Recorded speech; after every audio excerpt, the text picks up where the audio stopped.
It started as an ordinary Tuesday. I had just come home from work, a little later than usual because of a last-minute meeting. Dinner was on the stove, and the house smelled like roasted chicken, one of my favorites. My wife, Emma, greeted me with her usual warm smile, asking about my day. She seemed normal. Nothing about her demeanor raised an eyebrow. If anything, I felt lucky to have someone so attentive and steady in my life. But the night took a turn in the most unexpected way. After dinner, Emma said she needed to finish some work emails and retreated to the office upstairs. I sat in the living room, scrolling through the news on my phone, when her phone buzzed on the coffee table next to me. I glanced at it absent-mindedly. It wasn't unusual for her phone to buzz. Emma worked in PR, so her phone was always active, even late at night. But this time, the notification caught my attention. The message preview read, "Can't stop thinking about you today. When can I see you again?" For a moment I froze. My brain tried to rationalize it. Maybe it was from a friend, maybe it was an old message that just popped up, anything but the obvious. But curiosity got the better of me. I glanced toward the stairs, listening for Emma's footsteps. She was still upstairs, her voice faint as she spoke on a work call. Her phone buzzed again. This time, the message read, "Last night was incredible. You drive me crazy, Emma." I felt my chest tighten. My hand moved to her phone almost instinctively. I tapped the screen, and to my surprise, or maybe horror, her phone wasn't locked. It opened right into her messaging app. The messages were there in full view, sitting in a thread labeled, "Nate." I hesitated for a moment, feeling the weight of what I was about to do. My pulse was racing as I began scrolling through the thread. It was worse than I could have imagined. The texts were flirty, explicit, and left no room for doubt. Nate wasn't just some friend or colleague. He was someone she'd been seeing behind my back for months. The messages painted a vivid picture of their relationship. Dinner dates, stolen weekends at hotels, secret getaways I never questioned because Emma always had a plausible excuse. Work retreat, client meetings, girls' night out. Every lie she had told me was laid bare in that thread.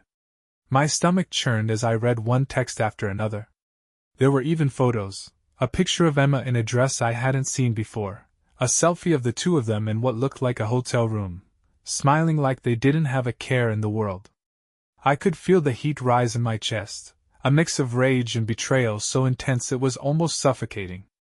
But then, something clicked.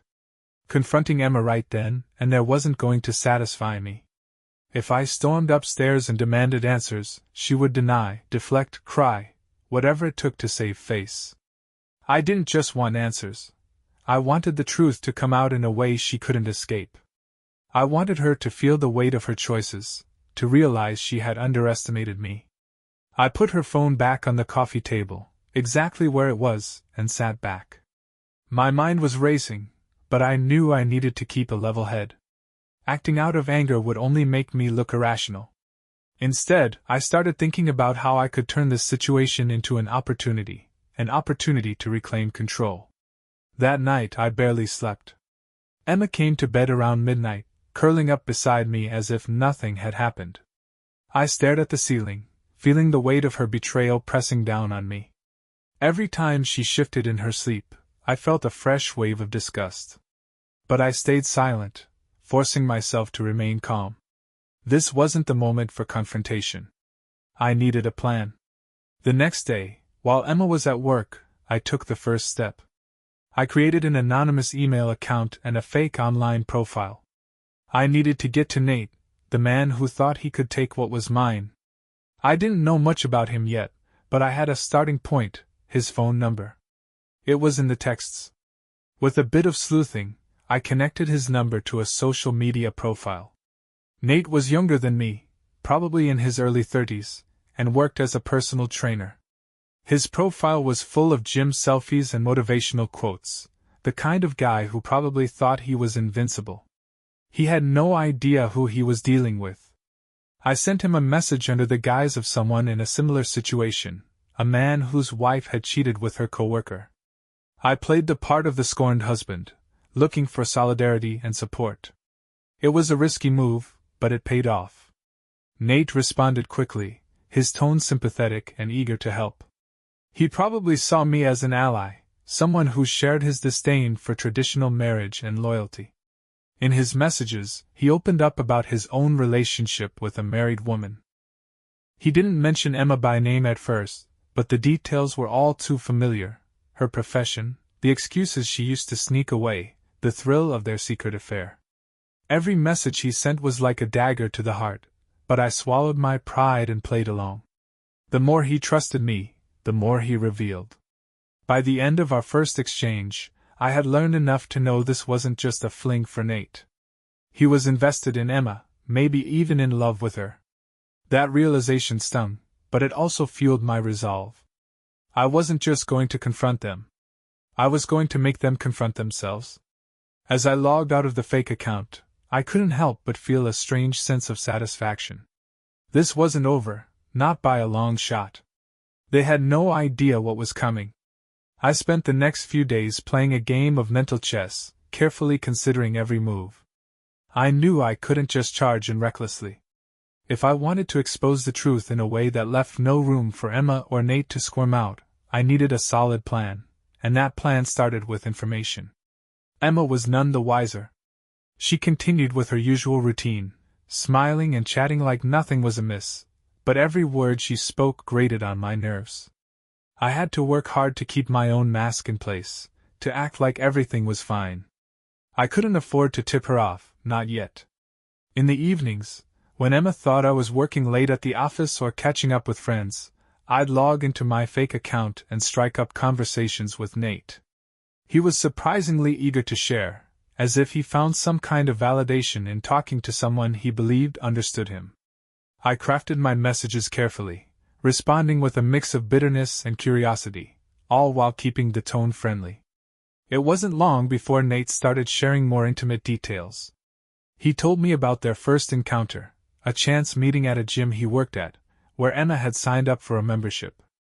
According to him, there was an instant spark, a connection that led to coffee, then dinner, and eventually something much deeper.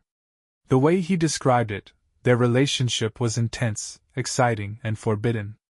Nate seemed to relish the idea of being with someone who was off limits. Every time I read a new message from Nate, my blood boiled. But I couldn't let emotion cloud my judgment. I was gathering ammunition piece by piece. The more Nate revealed, the clearer the picture became. I wasn't just dealing with a careless fling. This was a full-blown affair, one that had taken root and grown without me even noticing. Then came the moment I'd been waiting for. During one of our conversations, Nate let slip that Emma had complained about a colleague at work, a woman named Cindy, who apparently had a knack for getting on her nerves. My ears perked up at this tidbit. Emma had mentioned Cindy to me in passing before, in a tone that was a mix of annoyance and dismissiveness. I didn't think much of it at the time, but now I saw an opportunity. Over the next couple of days, I worked on steering the conversation with Nate toward a direction that would set the stage for my plan. I started hinting at a desire to get back at my own cheating spouse, subtly planting the idea of payback. Nate seemed to like the sound of that. He was the type who thrived on the adrenaline of sneaking around, and the idea of pulling off something risky seemed to appeal to him. That's when I suggested the idea of a setup, a meeting where the guilty parties would think they were safe, but would actually be walking straight into a trap. Nate didn't know it yet, but he was about to become the key player in his own downfall. During this time, I kept a close eye on Emma's behavior. She was distracted, more so than usual. Every now and then, she'd disappear into the other room to take a call or check her phone, and when she'd return, she'd have that distant look in her eyes. It was subtle, but it was there. The more I watched, the more I realized how deep into her own deception she really was. One evening, I put the next part of my plan into action. Emma said she was going out for a girls' night, and as soon as she left the house, I set about creating another fake profile. This one was designed to look like a woman who just happened to work at the same company as Emma and had a grudge against her. I chose the name Cindy, the same name Emma had complained about to Nate. The setup was simple: I crafted a fake social media account with photos that I pulled from random online sources, making sure the account looked legitimate enough for a quick glance. I filled in the details to match someone who might know Emma, adding work-related posts and a few complaints about coworkers. It didn't have to be perfect, it just needed to be convincing enough to sow doubt. I made sure that Cindy reached out to Nate first, under the guise of someone who had stumbled upon his profile and thought he might want to know a few things about Emma. Nate, predictably curious, took the bait. He started asking questions, trying to figure out who this Cindy was and what she knew. I fed him just enough information to keep him hooked, a mix of truth and fabrication that made Cindy seem credible. The next step was to create a scenario where both Nate and Emma would believe they were being set up by a jealous coworker. I needed them to feel vulnerable, exposed, and suspicious of each other. With a few carefully crafted messages, I led Nate to believe that Cindy had inside information about his affair with Emma and that she was planning to tell Emma's husband everything. Nate was rattled. He didn't know that Cindy and I were one and the same. He thought he was being clever, maneuvering around some messy situation at work. I played along, acting like a concerned bystander in our other conversations, encouraging him to be careful and stay one step ahead. Over the course of a week, the tension built. Nate was constantly messaging Cindy, trying to figure out who she was and what her motives were. I could tell he was nervous, and that nervousness would soon spill over to Emma. All the while, I made sure Emma remained oblivious to what was unfolding behind the scenes. Finally, the moment arrived to set up the final meeting, the trap where everything would come to light. I arranged it through Cindy, giving Nate just enough details to make him think he was about to confront someone who knew everything. I wanted him on edge, suspicious, and completely unprepared for what was about to happen. And the best part? Emma would be there, too, caught in the middle of a situation she never saw coming. They would walk into the same room, thinking they were dealing with a nosy coworker, only to find themselves facing the truth they tried so hard to hide. As I logged out of the fake accounts, I couldn't help but feel a strange sense of anticipation. This was it. The pieces were in place, and all I had to do was watch the show unfold. They were about to learn the hard way that betrayal doesn't come without consequences. By the time Friday rolled around, I had woven the web so tightly that neither Emma nor Nate had any idea what was about to hit them. I could sense the tension even in Emma's casual demeanor. She was distracted, and her phone was practically glued to her hand. I didn't even have to snoop anymore. Her body language gave it all away. Every sly glance at her screen, every faint smile, was another nail in the coffin. Meanwhile, Nate was growing increasingly agitated. Through my fake Cindy persona, I had been feeding him a steady diet of half-truths and cryptic warnings. He believed Cindy was someone from Emma's workplace who had caught wind of their affair. She was threatening to expose everything, not only to me but also to their colleagues. Nate didn't want a scandal. His gym reputation depended on being the charming, confident trainer everyone trusted. The thought of being labeled a homewrecker clearly unnerved him. I could see his panic growing through our other conversations. Using my original fake account, the sympathetic betrayed husband, I continued to egg him on, subtly steering him toward the big reveal. Nate confided in me, explaining how Cindy was blackmailing him. He believed I was a fellow victim of betrayal, someone who could understand his predicament. I was his confidant, his ally. It was almost laughable. By this point, I had everything I needed. Nate had spilled every detail of their affair. I knew the dates, the hotels, even the times they had snuck away to be together. He didn't realize how much he had given me to work with. Emma's carefully constructed facade was about to crumble, and I would make sure she had nowhere to hide. The final phase of the plan began to take shape.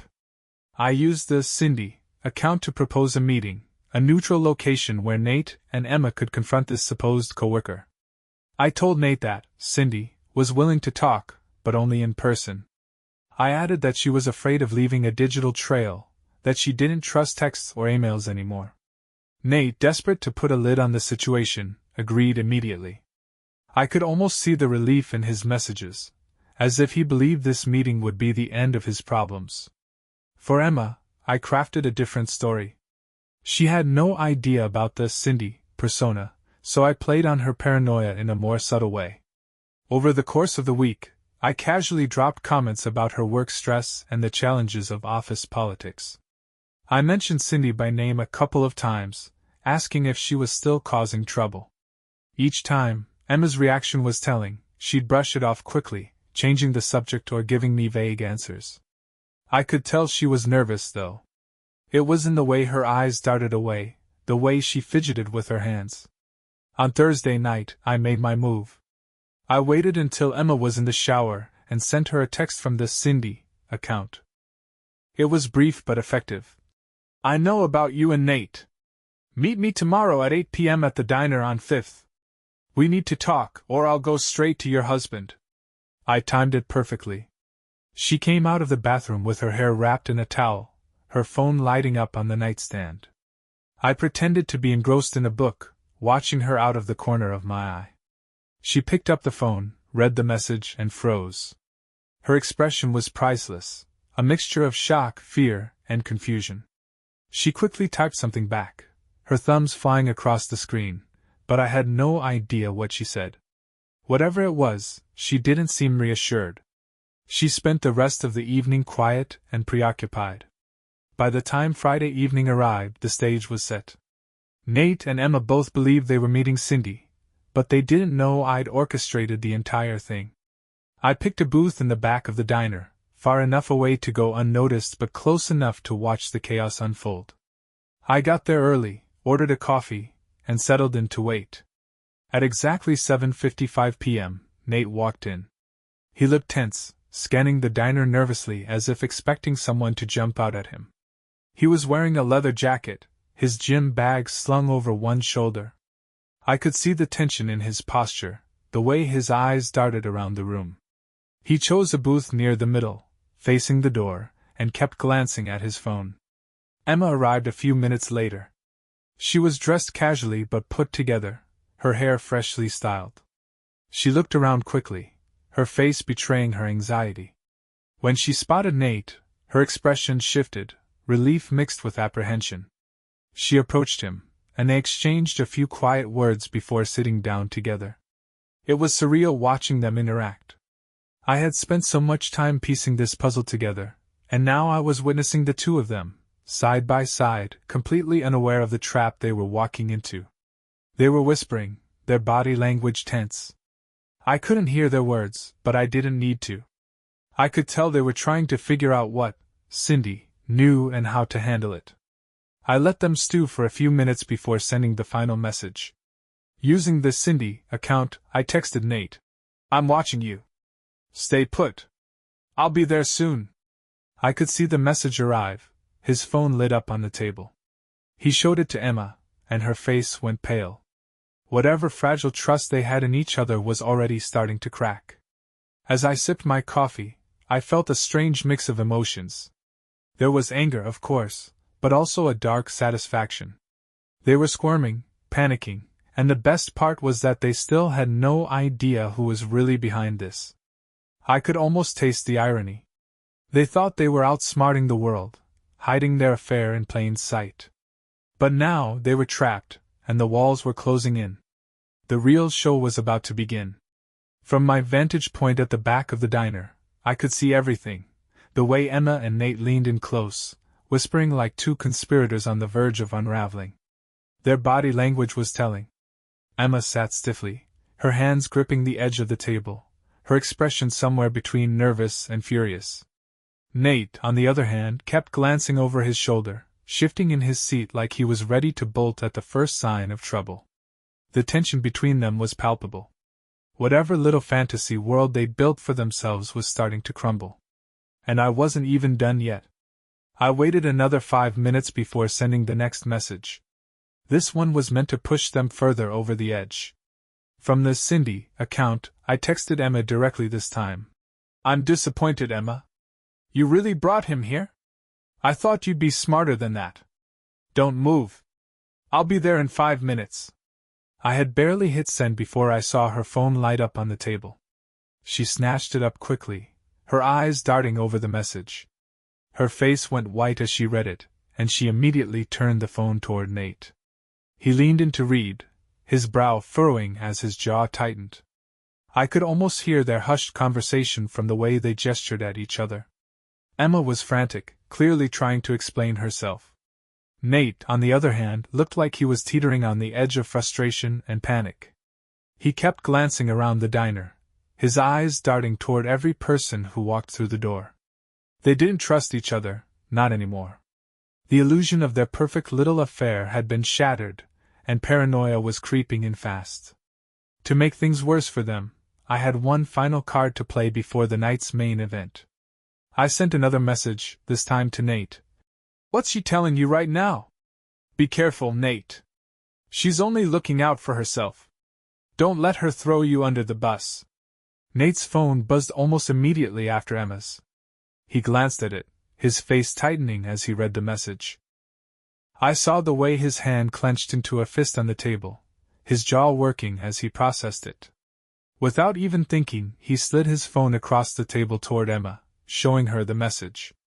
Her reaction was immediate, her head snapped up, and she stared at him like he'd just betrayed her. She said something sharp, her hands flying up in frustration. Nate fired back, his voice rising slightly. I couldn't hear their words, but their body language said it all. The trust between them was gone. They were starting to turn on each other, just as I had hoped. I sat back in my booth, sipping my coffee like it was a front-row seat at a movie premiere. Part of me wanted to laugh at how perfectly everything was playing out, but I kept my expression neutral. I couldn't afford to give myself away, not yet. The waitress came by to refill my coffee, and I waved her off with a polite smile. She gave me a curious look, probably wondering why I was sitting alone in a back corner for so long. I didn't care. My focus was on the show unfolding in front of me. Emma and Nate were arguing now, their voices low but intense. Nate leaned forward, jabbing a finger at the table, while Emma threw her hands up, her face flushed with anger. Whatever fragile bond they had shared was disintegrating right before my eyes. It was almost too easy. To drive the wedge even deeper, I sent another text, this time to both of them simultaneously. The message was short but effective. "You can't trust each other. One of you told me everything. I'm watching you both right now." The reaction was immediate. Emma's phone buzzed first, and she looked at it with wide eyes. A second later, Nate's phone lit up, and he froze as he read the message. They exchanged panicked glances, their argument forgotten for the moment. Both of them started looking around the diner, scanning every corner, every face. Nate even stood up slightly, peering over the booths as if he could spot their invisible tormentor.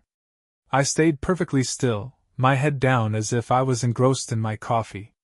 From their perspective, I was just another patron, completely uninvolved in their drama. They had no idea the person they were so desperately searching for was sitting just a few feet away. Their paranoia was almost palpable now. Emma was fidgeting with her phone, her hands shaking slightly. Nate looked like he was ready to storm out of the diner, but Emma grabbed his arm, stopping him. She said something, her expression pleading, and he reluctantly sat back down.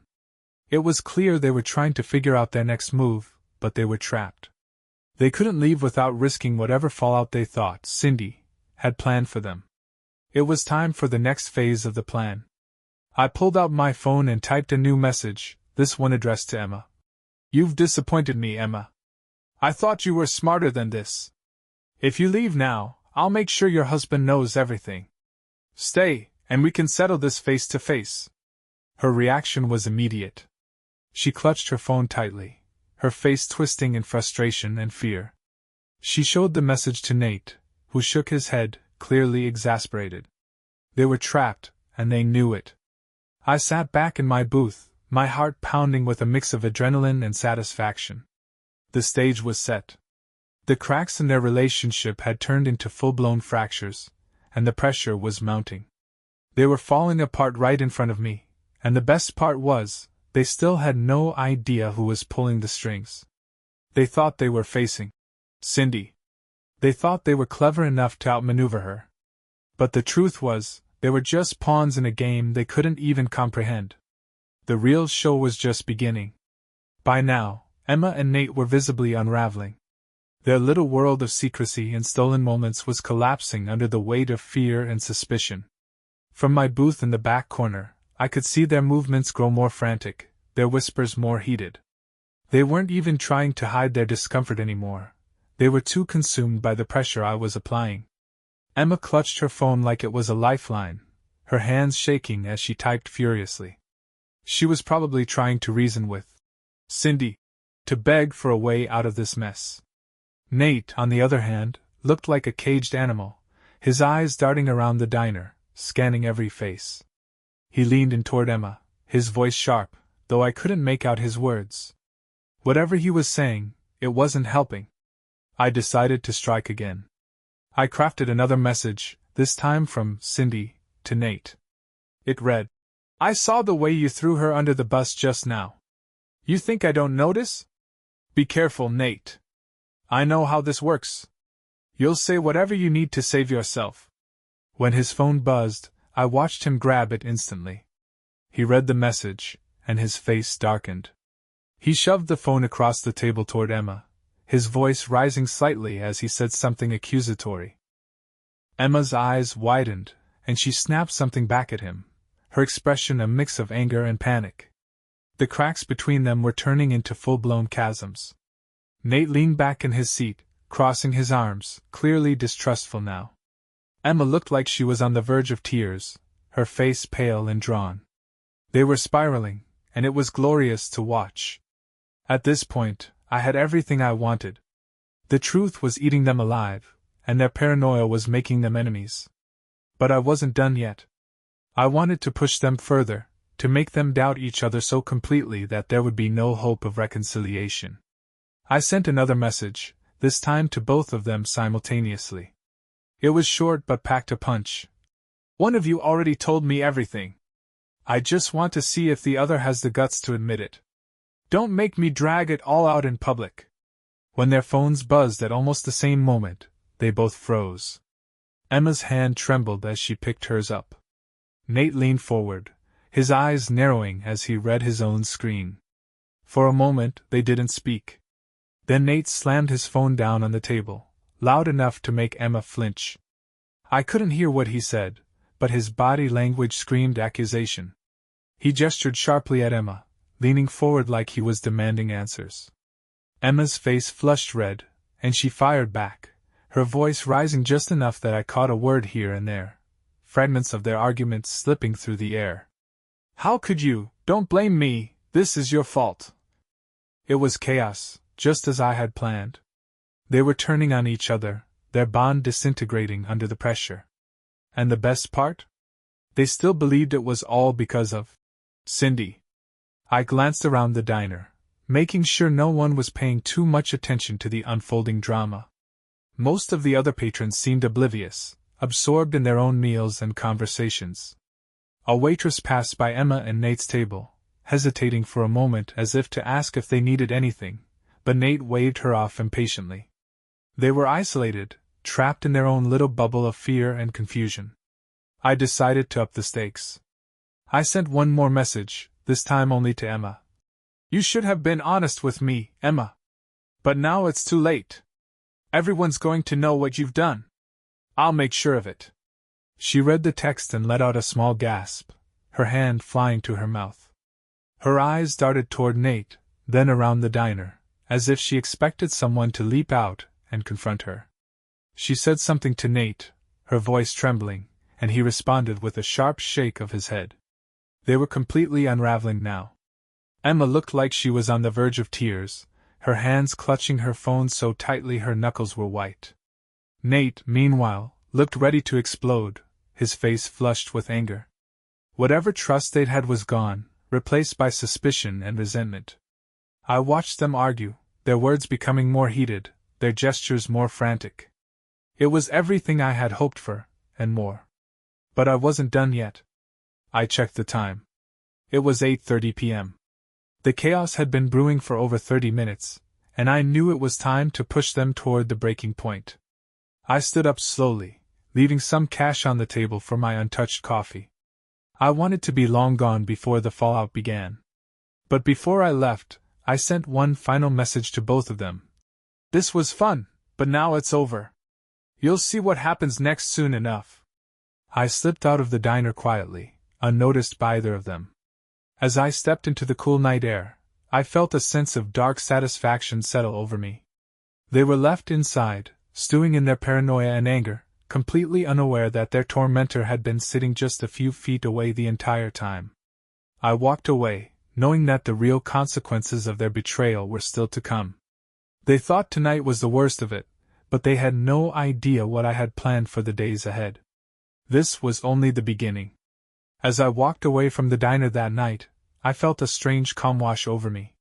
It wasn't joy or even satisfaction, it was more like a deep sense of control, of reclaiming power after being blindsided by betrayal.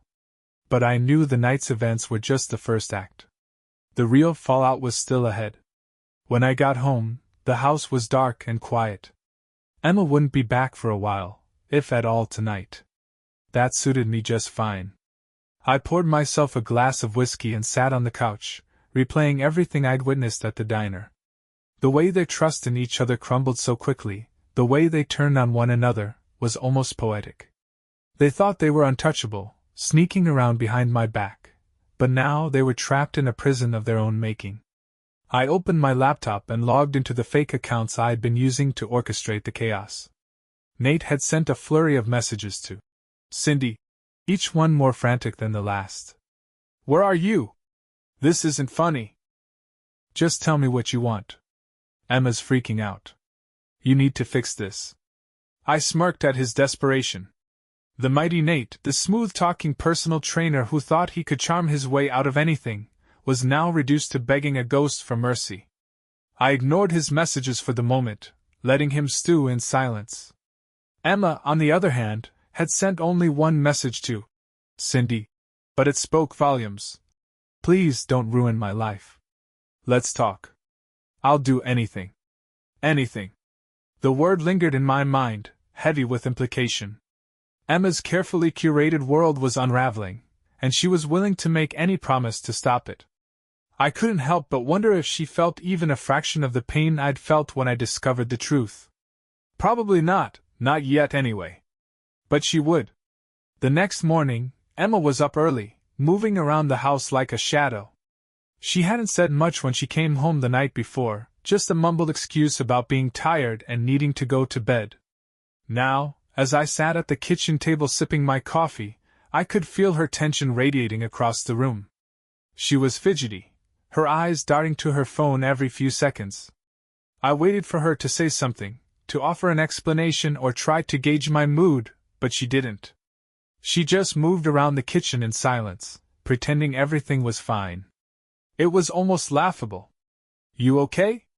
I finally asked, breaking the silence. She froze for half a second before forcing a smile. Yeah, just a lot going on at work, you know? I nodded, pretending to buy the lie. Anything I can help with? Her smile faltered. No, it's fine. Just busy. She was terrible at this. I wondered how many times she'd lied to my face before, using the same bland excuses. It made me sick to think about, but I forced myself to stay calm. The plan wasn't finished yet. After breakfast, Emma left the house, claiming she needed to run errands. I watched her drive away, then pulled out my laptop to check on Nate. He was still sending messages, alternating between angry demands and desperate pleas. You're ruining everything. Just tell me what you want. If this is about money, I can figure something out. Emma thinks I told you everything, but I didn't. I swear I didn't. That last message caught my attention. Nate was unraveling faster than I'd anticipated. He was already throwing Emma under the bus, trying to save himself. It was pathetic, really. But it also gave me an idea. I logged into the Cindy account and typed a reply. If you didn't tell me, how do I know all about the hotels? The dates? The lies you've told your girlfriend about late-night clients? You're not as innocent as you think, Nate. I hit send and leaned back, waiting for his reaction. It didn't take long. Okay, fine. I told you some things, but I didn't mean to. I didn't know who you were. You can't blame me for that. Blame. Nate was already deflecting responsibility, trying to justify his actions. It was a classic move, one I knew Emma would echo when the time came. They were so similar, the two of them, so eager to shift blame onto someone else, to avoid accountability. I decided to push him further. Emma thinks you're loyal to her, but you've been spilling secrets left and right. Do you think she'll forgive you when she finds out? Nate didn't respond immediately. I could almost picture him sitting there, sweating, trying to figure out how to fix a situation that was completely out of his control. Meanwhile, Emma returned home a few hours later, her face pale and drawn. She looked exhausted, like she hadn't slept at all. She tried to act normal, asking about my day and making small talk, but I could see the cracks in her facade. She was terrified. That evening, after dinner, she finally broke. Do you think?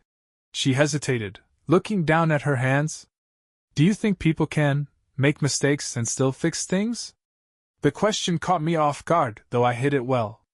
I tilted my head, pretending to think. Depends on the mistake, I guess. Why do you ask? She shrugged, avoiding my eyes. Just curious. I wanted to laugh at how transparent she was being, but I kept my tone light. I think people can fix things, sure. But it depends on whether they're honest about what they've done. You can't fix a mistake if you're still lying about it. Her face fell, and for a moment, I thought she might confess. But then she forced a smile and muttered something about being tired before heading upstairs. I watched her go, feeling a mix of anger and pity. She was already crumbling under the weight of her lies, and I hadn't even begun to tighten the screws. By the time I went to bed, I had a new plan in motion. Emma and Nate thought the worst was over, that they could ride out the chaos if they just kept their heads down. They were wrong. The real fallout was coming, and this time, there would be no escape. The next morning was quiet, almost unsettlingly so. Emma moved around the house like a ghost, barely speaking to me. She looked worn out, her eyes ringed with dark circles, and I could tell she hadn't slept much. Her phone barely left her side, though she tried to be discreet about it. I knew she was waiting for another message from Cindy, but I wasn't ready to send the next blow just yet. Instead, I focused on Nate. When I logged into the Cindy account, I saw that he'd sent several more messages overnight, each one more frantic than the last. What do you want from me? I swear I didn't mean to hurt anyone. Emma's freaking out. She thinks I've been talking to someone. Please just stop this. He was unraveling beautifully, his desperation practically oozing from every word. It was clear he was on edge, and I decided it was time to push him further. Nate, I typed. You should be honest with Emma. She already suspects you've been talking. The lies are only making things worse. I sent the message and waited. It didn't take long for him to respond. I haven't told her anything.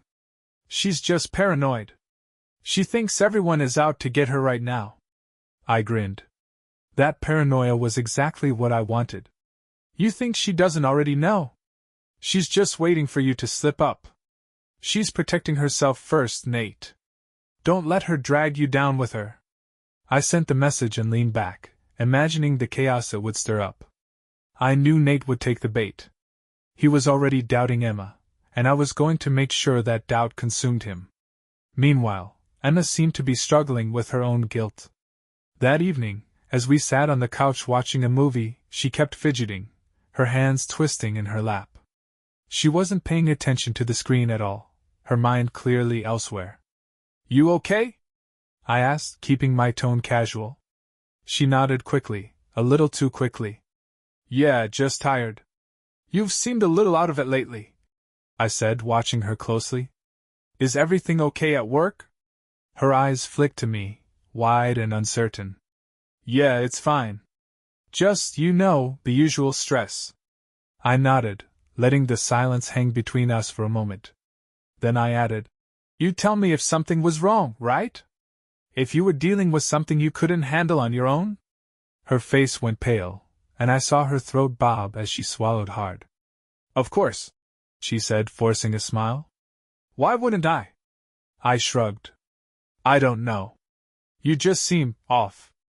Like you're carrying something heavy." She opened her mouth to say something, then closed it again, her gaze dropping to her lap. "I'm fine," she said finally, her voice barely above a whisper.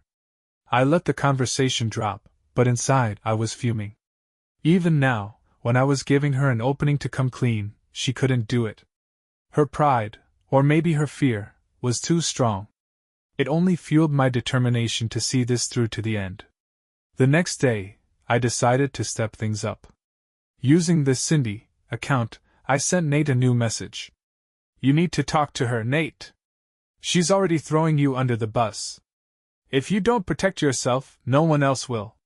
This time, his response took a little longer, but when it came, it was exactly what I'd hoped for. "She wouldn't do that. Would she?" I could almost hear the hesitation in his words. He was doubting her, questioning whether the person he'd risked everything for was really on his side. It was perfect. "Think about it," I replied. "She has more to lose than you. Do you really think she's going to let herself take the fall?" There was no immediate response, but I knew Nate was spiraling. I could imagine him replaying every conversation he'd had with Emma, every promise she'd made, wondering if she'd been lying to him all along. Meanwhile, Emma was cracking under the pressure too. That evening, she was quieter than ever, her anxiety practically radiating off her. At one point, she picked up her phone, stared at the screen for a long time, then put it down again without doing anything. I wondered if she was debating whether to call Nate or to confess everything to me. Either way, she didn't have the courage to act. But I wasn't going to wait for her to make a move. That night, after Emma went to bed, I sent her another message from Cindy. This one was designed to shatter whatever fragile composure she had left. "You thought you could outsmart me, Emma? I've been watching you for months. I know everything. You can't hide from this." I sent the message and turned off the phone, knowing it would be waiting for her in the morning. Sure enough, when she came downstairs the next day, she looked worse than ever. Her hair was unkempt, her eyes red like she hadn't slept a wink. She barely touched her coffee, and she flinched every time her phone buzzed. I sat across from her at the table, sipping my coffee, pretending not to notice her distress. Inside, though, I was savoring every moment. She was unraveling, just like Nate, and it was only a matter of time before the truth came spilling out. They thought they were trapped by Cindy, but they didn't realize they were just pawns in a much larger game. And I was the one holding all the pieces. The endgame was approaching, and it was going to be spectacular. Emma was hanging on by a thread.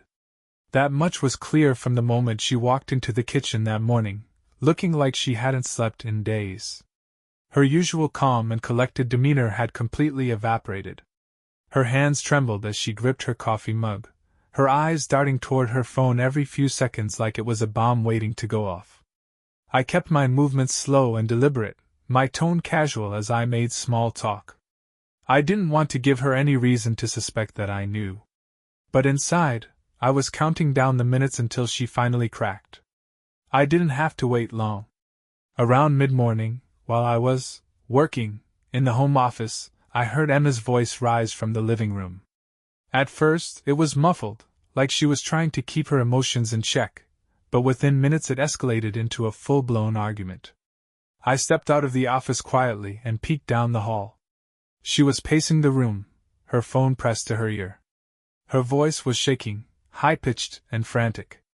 "I don't know what's going on, Nate," she hissed, running a hand through her hair.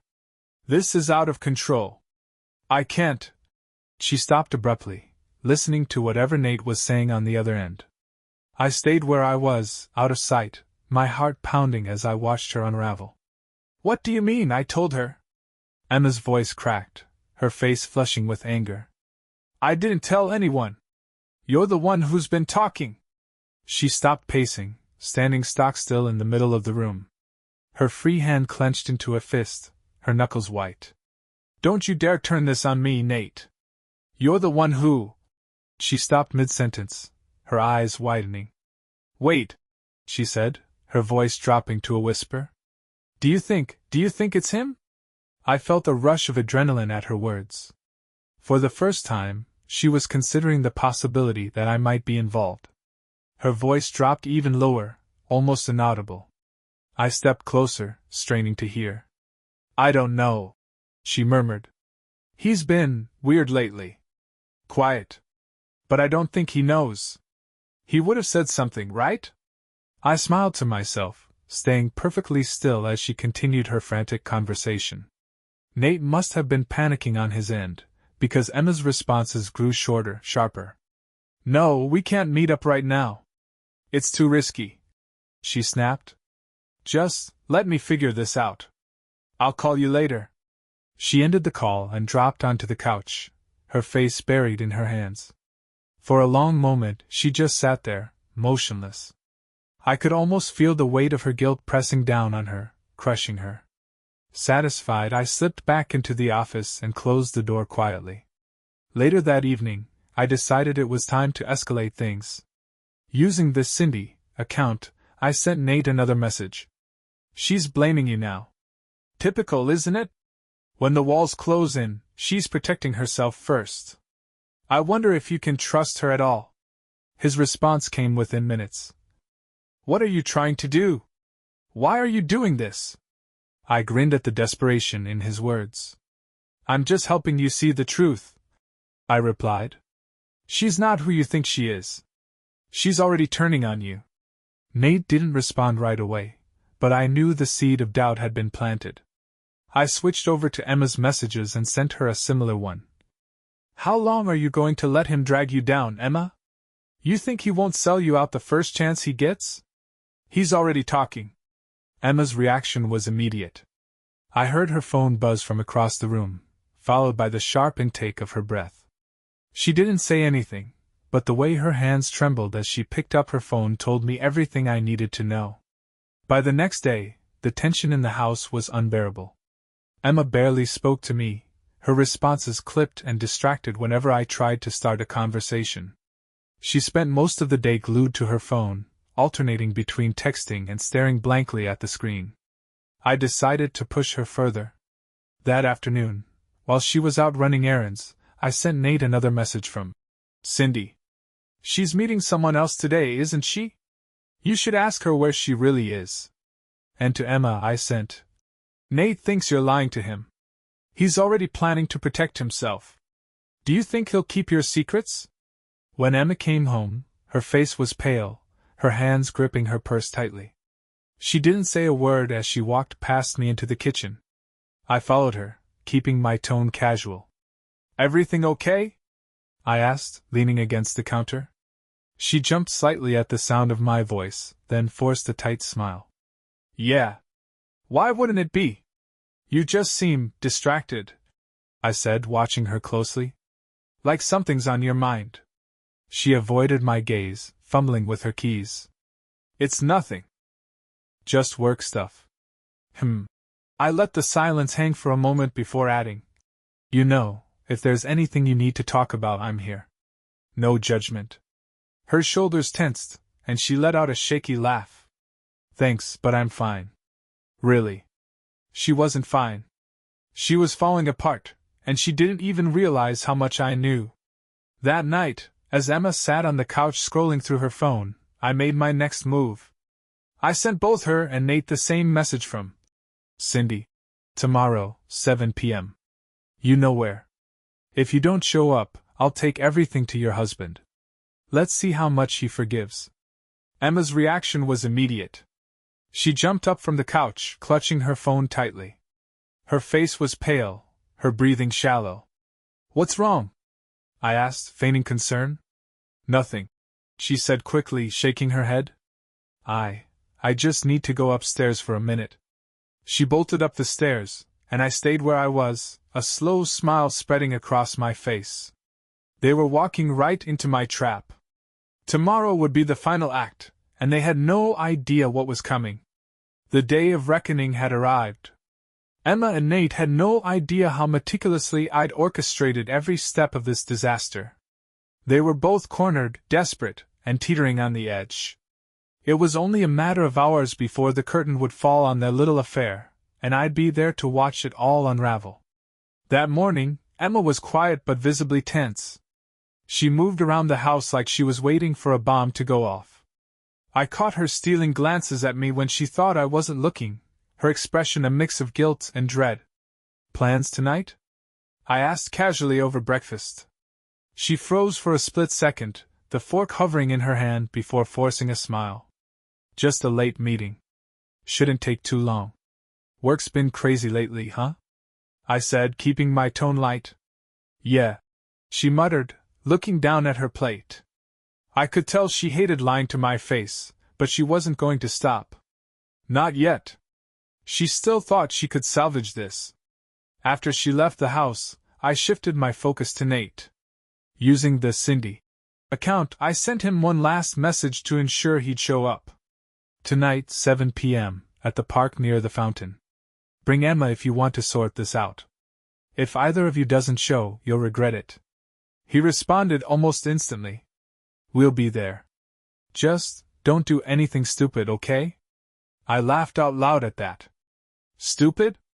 I was already 10 steps ahead of him. By 6:30 p.m., I was parked near the small park I'd chosen as the meeting spot. It was quiet, tucked away enough that they wouldn't feel exposed but public enough that they wouldn't think twice about meeting there. From my vantage point in the car, I had a clear view of the fountain at the park's center. At exactly 6:55 p.m., Nate arrived. He was pacing, looking around nervously, his phone in his hand. His usual cocky demeanor was gone, replaced by visible anxiety. He looked like a man who knew he was walking into a lion's den but didn't have a choice. 5 minutes later, Emma arrived. She looked different, tense, her usual confidence stripped away. She was dressed simply, her hair pulled back in a way that made her look smaller, almost vulnerable. She spotted Nate and approached him quickly, glancing over her shoulder as if someone might be watching. If only she knew how right she was. They exchanged a few words, their voices low, but their body language was screaming. Nate was agitated, gesturing wildly as he spoke. Emma looked defensive, her arms crossed tightly over her chest. It was clear they weren't on the same page anymore. I waited for the perfect moment before sending the final message. Using the Cindy account, I sent it to both of them at the same time. "I'm here. Watching you both. Let's talk about the truth, shall we?" From my car, I watched their phones buzz simultaneously. Emma grabbed hers first, her face draining of color as she read the message. Nate checked his phone seconds later, his eyes darting around the park. They both looked around frantically, their panic palpable even from where I was sitting. Emma stepped closer to Nate, whispering something urgently, but he stepped back, shaking his head. He looked angry, his hand tightening around his phone. Emma reached for his arm, but he pulled away, pointing at her as he started speaking more forcefully. I couldn't hear their words, but their body language told the story. Nate was blaming Emma, accusing her of something. She shook her head vehemently, her hands up in a placating gesture, but he wasn't buying it. Their argument escalated quickly, their voices rising. A couple walking a dog glanced over at them, clearly curious, but Emma and Nate didn't seem to notice. They were too consumed by their own chaos. I let them stew for a few minutes before sending the next message. "You're both liars. Do you really trust each other? How much has Nate told me, Emma? And Nate, what do you think Emma's been hiding from you?" When their phones buzzed again, the reaction was immediate.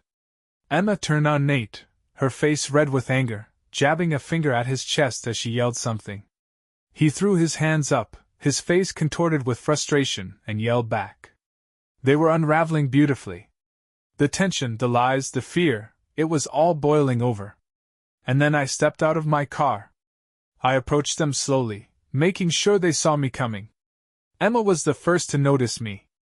Her eyes widened in shock, her mouth falling open slightly as the color drained from her face. "Nathan?" I said calmly, turning my gaze to him. Nate froze, his eyes flicking from me to Emma and back again. Who are you?" he stammered, though the guilt in his voice was unmistakable. I ignored his question and turned to Emma. Funny seeing you two here, I said, my tone icy. Emma opened her mouth, then closed it again, her hands trembling at her sides. What's going on? Nate demanded, his voice rising. Oh, I think you know exactly what's going on, I said, my eyes never leaving Emma. Don't you? Emma looked like she was about to faint. She shook her head weakly, tears pooling in her eyes. I can explain. Save it, I snapped, cutting her off. I've seen everything. The texts, the photos, the lies. All of it. Nate took a step back, his face pale. This was a setup? I turned to him, my expression cold. You're damn right it was. For a moment, the three of us just stood there, the weight of the truth hanging heavy in the air. Emma looked like she wanted to disappear, while Nate looked ready to bolt. You deserve each other, I said finally, my voice low and steady. But don't worry. I'm done with both of you. Enjoy cleaning up the mess you've made. I turned and walked away, leaving them behind. I didn't need to see how it ended. I already knew. The truth had been laid bare, and they were left to deal with the wreckage. As for me, I felt a strange sense of closure. The final act was over.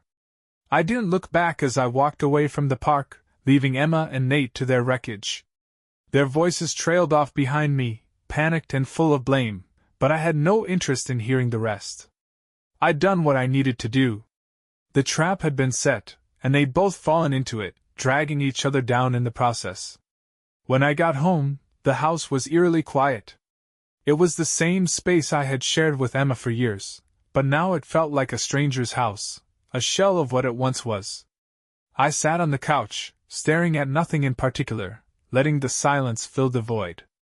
For the first time in weeks, I felt something close to peace. An hour passed, maybe more. My phone buzzed on the coffee table, and I glanced at the screen. It was a text from Emma. Please come home. We need to talk. I let out a bitter laugh. She still didn't get it. I wasn't going to listen to her excuses or let her manipulate her way out of this. I didn't reply. The messages kept coming, one after another. I'm sorry. Please let me explain. I made a mistake. Can't we fix this? I love you. Don't throw everything away because of one stupid mistake. One stupid mistake. She really thought she could reduce months of lies and betrayal to a single bad decision, like it was something we could sweep under the rug. I finally replied with a single sentence. I know everything, Emma. It's over. Her response came almost immediately. Please don't say that. Just come home. We can talk. But there was nothing left to say. The next day, I began the process of untangling my life from hers. I packed a bag with enough clothes to last me a week and checked into a hotel downtown. I didn't want to stay in that house any longer. It was tainted, every corner of it a reminder of what she had done. From the hotel, I contacted a lawyer.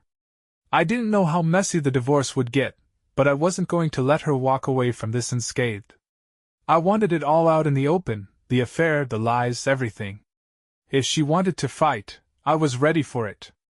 Emma called and texted nonstop over the next few days. I ignored every message, every voicemail, every tearful plea for forgiveness.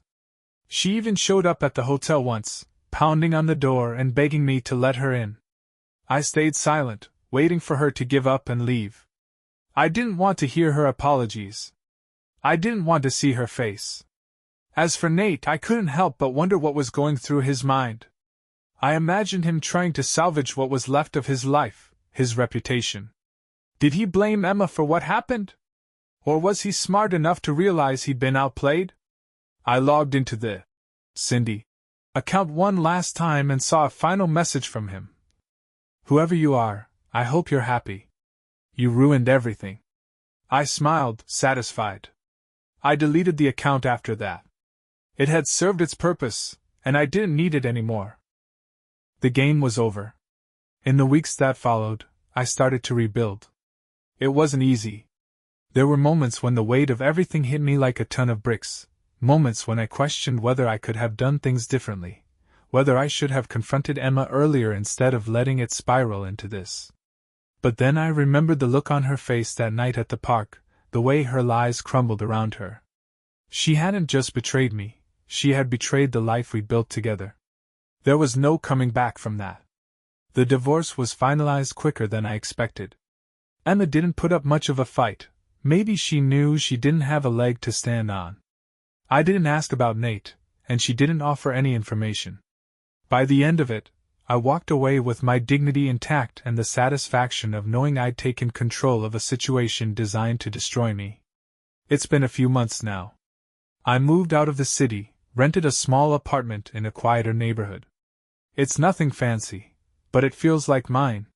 For the first time in years, I feel like I can breathe again. I've started to let go of the anger, little by little. It's not easy, and some days are harder than others. But I'm learning to live for myself again, to find joy in the small things. Every now and then, I wonder if Emma thinks about me, about what she lost. Maybe she does, maybe she doesn't. Either way, it doesn't matter. She made her choices, and I made mine. As for Nate, he's just a blip in my story now, a footnote in a chapter I've closed for good. Life goes on. And so do I.